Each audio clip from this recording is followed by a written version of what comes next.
Itago mo na lang po ninyo ako sa pangalang Joey. At ito ang kuwento namin ng aking madrasta. Nag-aaral ako sa bayan ng Pangasinan. Engineer ang kinuha kong course. Mahirap sa malayo mag-aral, kaso kailangan kong pagbutihing mag-aral dahil na din sa aking kinabukasan. Hapon na noon, kasalukuyan akong nagsusulat nang dumating si Tita Marjorie kasama si Papa. Nasa 30s na ang aking madrasta at si Papa na may nasa 50s na ito. Pero di ko maintindihan kung bakit kumuha pa ng asawa si Papa.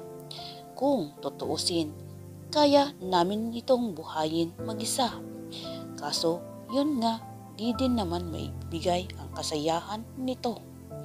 Kaya di kami tumutol ng mag-asawa itong muli. O anak, kumusta naman ang pag-aaral mo? Sa bayan? Okay naman po pa. Kumusta na din kayo? Ito, malakas pa naman. Dahil na din kay Tita Marjorie mo. Ngiting wika ni Papa sa akin. Tumango-tango na lang ako. Ayaw ko kasi na tumingin kay Tita Marjorie. Di naman sa ayaw ko itong makita, pero maganda ito. Simula kasi nang pinakilala siya sa amin ni Papa, halos di ako makapaniwala na asawa ito ni Papa. Kaya di ko maiwasan na pag-aralan ang mga kilos nito sa bahay namin. Mahiyain ito, pero di ko maisip kung bakit si Papa ang pinili nito na kung tutuusin naman, madami namang lalaki sa mundo. Di ko naman sinasabi na walang itsura si Papa, kaso matanda na ito. Ano ba ang nakita nito sa kanya? Iyon ang naglalaro sa aking isipan. Kaya isang araw, wala noon si Papa.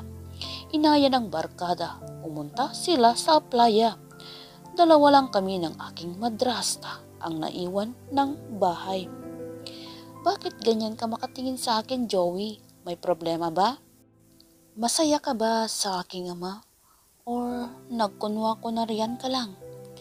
Bakit mo naman sinabi sa akin ng ganyan, Joey? Wala lang, kasi sa dami naman ng lalaki sa mundo. Naisipan mo pang kumapit sa aking papa? Joey, mahal ko ang iyong ama. Kasi mabait ito. Di naman pera ang habol ko sa kanya. Sa ganda mong yan, Marjorie. Joey, alam kong di mo ako gusto dahil sa layo ng agwat namin ni Jerry. Pero sa maniwala ka't sa hindi, mahal ko siya. Di na ako umimik nang sinabi ni Marjorie yon sa akin. Kaya maraming araw pa na nag-stay ako sa aming bahay. Kasi nga, bakasyon, break semester, ika nga. Kaya ginugol ko ang oras sa aming lugar. Isang gabing kabilugan ng buwan, habang ako'y nasa terrace mag-isa. Nakahilata sa papag sa labas. Tanaw ko ang madilim na paligid sa labas. Nagkikislapang mga kumukutitap na mga bituin sa kalangitan. Tahimik ang paligid at napakapresko ng hangin. Iyon ang aking binabalik-balikan sa lugar namin.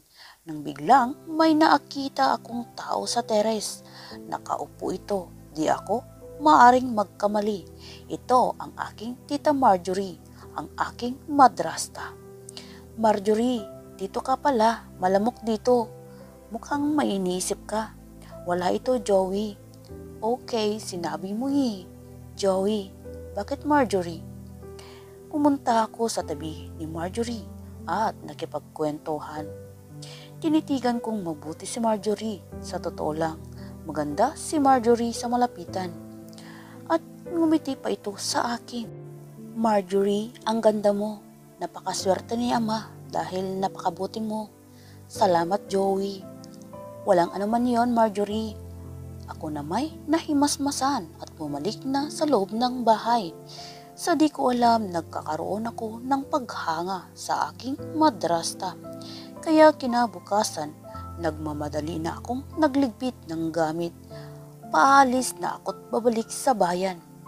Bakit anak? ayaw mo ba dito sa atin? Ba't ang aga naman yata yan? Pa, alam naman po ninyo na may klase na ako sa Lunes. Sabado na po ngayon.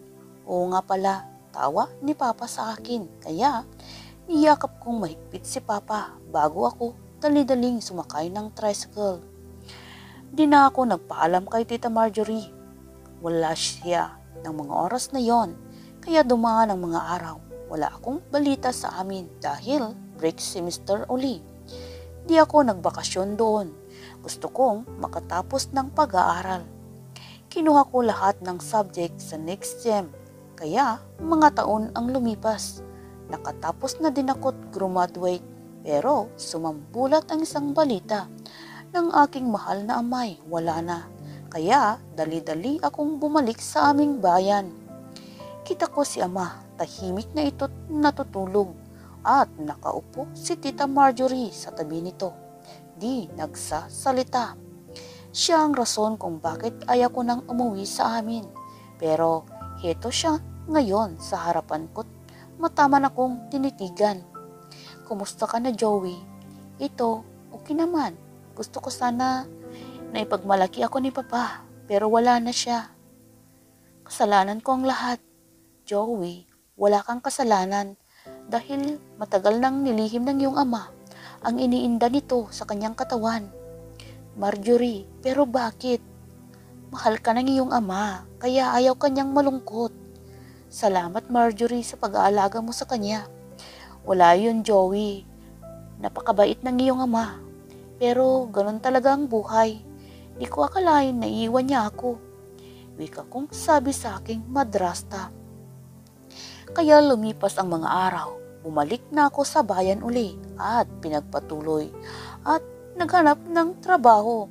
Pero sa aking isipan, lagi kong iniisip si Marjorie kung kumusta na ba ito. Dahil sa di ako nag-give up, maswerte akong nakahanap ng trabaho sa Maynila. Kaya dumaan ang mga araw, buwan, naging okay naman ang aking pamumuhay hanggang maisipan kong magpatayo ng negosyo. At kinuha ko si Tita Marjorie na mamalakad. Kaya araw-araw na kaming nagkikita na dalawa. Dahil sa magaling itong mamalakad ng negosyo, nahulog ng tuluyan ang damdamin ko sa kanya. Isang araw, dumaan ako sa butik para bumili ng rose at ibinigay ko sa kanya. Ang akala ko'y tatanggihan niya yon, pero nakangiti pa ng kanya itong abutin. Kaya halos araw-araw, binibigyan ko na siya ng rose, kaya niligawan ko na talaga ito. Pero di ko alam kung ano ang sagot, kaya nagbaka sakali pa din ako. Pero nang lumaon, sinagot na niya ako agad ng matamis na oo. Kaya masaya ako ng mga oras na yon. Di ko naisip na ito ang aking madrasta. Pero wala akong pakialam sa mga tao kung ano ang sasabihin nila. Ang importante, mahal namin ang isa't isa. Umagang kay ganda, magandang maglakad-lakad sa Manila Bay. Kasi makikita mo ang liwanag ng haring araw pag naglalakad sa umaga. Medyo okay naman ang lugar, pero di ako nag-iisa ng mga oras na yon na naglalakad. Masaya ako kasi kasama ko si Marjorie. Pero sa di inaasahang sandali, meron akong nakita na isang kakilala na taga Pangasinan, si Marco, ang aming kapitbahay. Pre, dito ka din pala sa Maynila. Oo pre, kasama ko si Marjorie. Nagulumihanan na tumingin sa akin si Marco. Ano pre, Marjorie na lang tawag mo sa iyong madrasta? Di ba asawa siya ng namayapa mong ama? Ha? Oo, siya nga. At di ko na siya madrasta. Girlfriend ko siya. At meron na kaming unawaan na dalawa na magpapakasal na. Tumawa bigla si Marco sa aking sinabi. Pare, okay ka lang? Tapos na sila ng tatay mo, tas ngayon ikaw naman. Toro nito sa amin ni Marjorie. Alam kong pag nalaman ng mga kamag-anak namin sa Pangasinan, tsak ayaw nila. Pero wala na akong magagawa. Basta mahal ko si Marjorie at kaya ko itong patunayan sa harapan ng aking kamag-anak.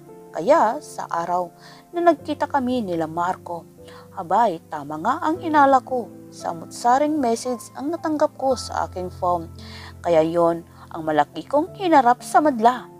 Kaya nang nagbakasyon ako sa Pangasinan, isang araw iyon, nasa harapan ako ng aking kapatid na si Mar. Si Mar kasi ay half-brother ko sa ama. Tol, di ko akalain na kayo na pala ni Tita Marjorie. Di ka ba kinilag-kilabutan sa ginagawa mo, Joey? Pero Kuya Mar, kuyom ang aking palad. Joey, alam mong sila ni Papay. Tama na kuya, di ako umuwi dito para sabihin lang yan sa akin. Kuya, wala na si Papa. So, wala na. Kaya ikaw naman ang ginayuma niya. Di mo ba alam yon? Di ako makatingin ng diretso sa sinabi ni Kuya Mar. Pero mahal ko talaga si Marjorie. Kaya kahit ano pang paalaala ang sinabi nila, di ko yon pinakinggan. Sa di namin alam, nakikinig pala si Marjorie ng aming pinag-uusapan. Saktong aalis na ako at napadaan sa may pintuan. Nakita ko si Marjorie. Diyan ka pala mahal. Oo Joey, dinig ko ang lahat. Kita ko sa kanyang mga mata ang namumuong luha doon. Joey, tama nga sila. Kaya mas makbubuti na lang na maghiwalay na lang tayo. Pero Marjorie, alam mong di ko kaya na mawala ka sa akin. Naintindihan mo ba ako? Pero Joey, tama sila. Di na kailangan ipagpatuloy ang namuo sa atin. Kaya kalimutan mo na lang ako na nakilala mo. Ako, dahil di ako nababagay sa'yo. Pero mahal kita Marjorie. Joey, ang pagmamahal ng isang tao, lumilipas. Kaya alam kong darating ang araw na ako'y makakalimutan mo din. Pero Marjorie, di ako makapayag na lumayo ka. No Joey, paalam na. Sabi nito, sabay mabilis na itong tumakbo papalayo. Hinabol ko siya pero di ko na alam ang gagawin ko dahil hinawakan ni Kuya Mar ang aking mga kamay. Kaya kahit gusto ko mang habulin ito, wala na. Tuluyan nang lumayo si Marjorie. Kinaumagahan nag-aalmusal ang lahat pero tahimik ang paligid. Walang ayaw magsalita. Di na gaya noon na halos mapuno ng halakhakan ang paligid. Lalo nang nabubuhay pa si Papa at si Marjorie.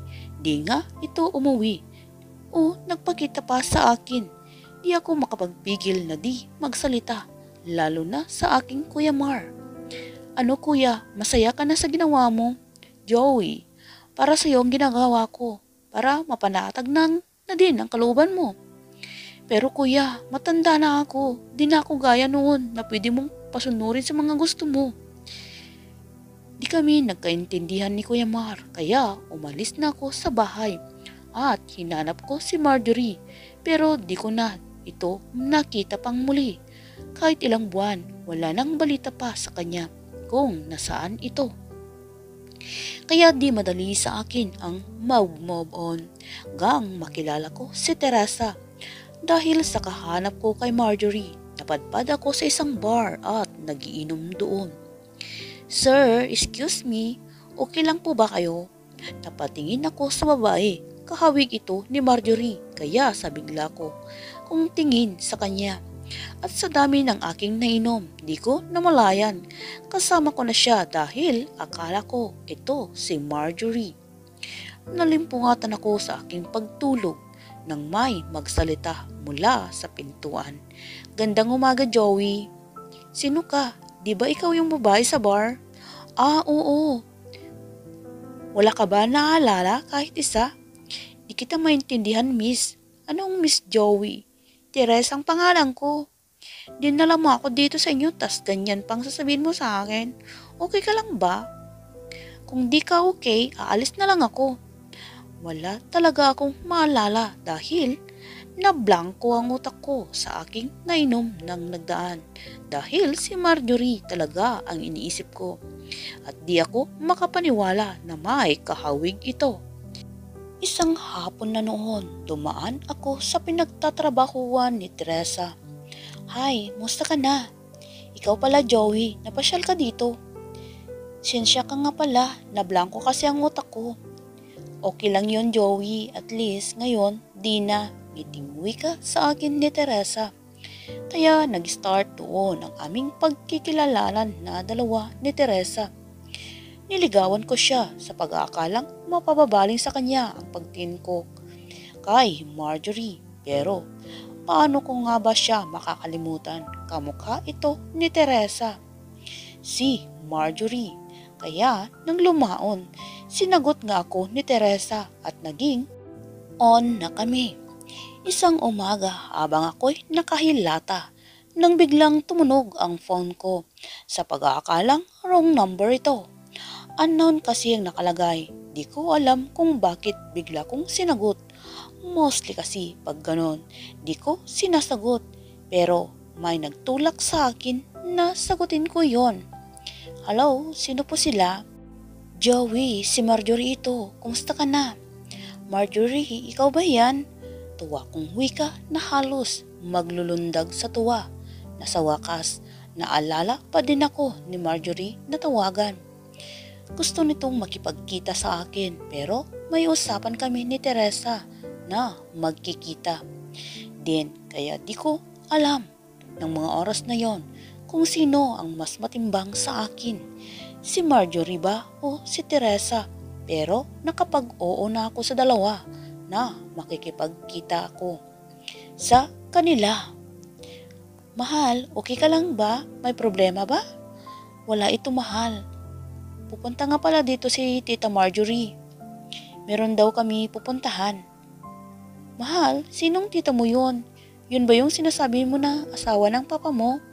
Bigla akong nabilaukan sa sinabi ni Teresa dahil sa totoo lang di ko binabanggit na naging girlfriend ko ito. Kaya tinago ko na lang sa kanya iyon nang biglang may nag-doorbell sa labas. Ako na may abala na nagsusulat at nag-audit. Dali-daling binuksan ni Teresa ang pintuan. Sino po sila? Andyan ba si Joey? Si Joey po ba ang hinahanap ninyo? Ah, oo. Di naman ako maaaring magkamali. Kasi bahay niya ito eh. Okay, wait. Tatawagin ko siya saglit. Mahal, may bisita ka. Mahal? Di ko alam na may girlfriend na pala si Joey. Nagugulumihanan si Marjorie. Ah, tita, ikaw pala. Nagkatinginan ng dalawang babae. Ah, ikaw po pala ang hinihintay ni Joey. Teresa, si Tita Marjorie. Tita, si Teresa. Pakilala ko sa kanilang dalawa. So, shall we? Wika ni Marjorie. Mahal, ikaw na munang bahala dito. Saglit lang kami ni Tita sa labas. Okay mahal, ingat kayo sa daan. Hihiramin ko na muna si Joey, Teresa. Ibabalik ko din siya maya. Anong gusto mong pasalubong? Basta, babalik lang sa akin si Joey ng buo. Masaya na ako, ngiting wika ni Teresa. Kaya pinaglipat-lipat ko ng tingin ang dalawa. At may nakita ako na parang lungkot sa mga mata ni Tita Marjorie. Sa kotse na kaming dalawa ni Tita Marjorie, walang imikan nang bigla itong nagsalita. Musta ka na Joey? Mukhang masaya ka na kay Teresa. Ito naman Marjorie, okay naman. Na simula nang iwan mo ako. Di na ito umimik, bagkos dinerecho ni Tita Marjorie ang kotse sa fart. Madilim ang liwanag na makikita sa paligid. Napaka-romantiko ng gabi para sa dalawang magjowa, pero di naman na kami magjowa. Kaya tikom ang aking bibig. Joey, mahal pa din kita, kaya ako umalis noon dahil gusto ko na makahanap ka ng talagang magmamahal sa'yo. Marjorie, nadidinig mo ba ang sinasabi mo? Ikaw itong nang iwan sa akin sa kawalan. Ngayon, bakit ka nga pala bumalik? Para ano pa Marjorie? Gusto ko lang makipagkita at makapag-usap tayo ng maayos, Joey. Pero masaya ka na sa iba. Sana mapatawad mo ako sa pag-iwan ko sa iyo noon. Ginawap ko ang mga palad ni Marjorie at pinakatitigan ko siyang mabuti at di kumukurap. dahil nag-aalangan ako na baka sa pagkurap ko ng aking mga matay, biglang mawala ito sa aking paningin. Marjorie, sa pagdaan ng mga araw, mas lalo kang gumaganda. Salamat, Joey. Nga pala, musta naman ang buhay mo? Ito, Joey, okay na ako. Kaya ako nakipagkita sa'yo dahil gusto ko sanang imbitahin ka sa aking kasal. Ikakasal ka na, Marjorie? Oo, Joey. Kayo ni Teresa, kailan? Si Teresa, mabait ba siya sa'yo? Oo naman. Siya ang pumuno ng lahat. Simula nang iwan mo ako at lumayo ka na parang bula. Madami pa kaming napag-usapan ni Marjorie ng mga oras na yon. Pero nagpaalaman na kaming dalawa.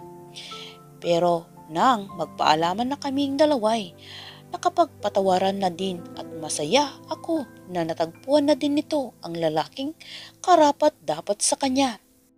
Hangad ko ang kaligayahan mo, Marjorie. Sabay ngiti namin sa isa't isa at makita ko ang kotse ni Marjorie na papalayo na.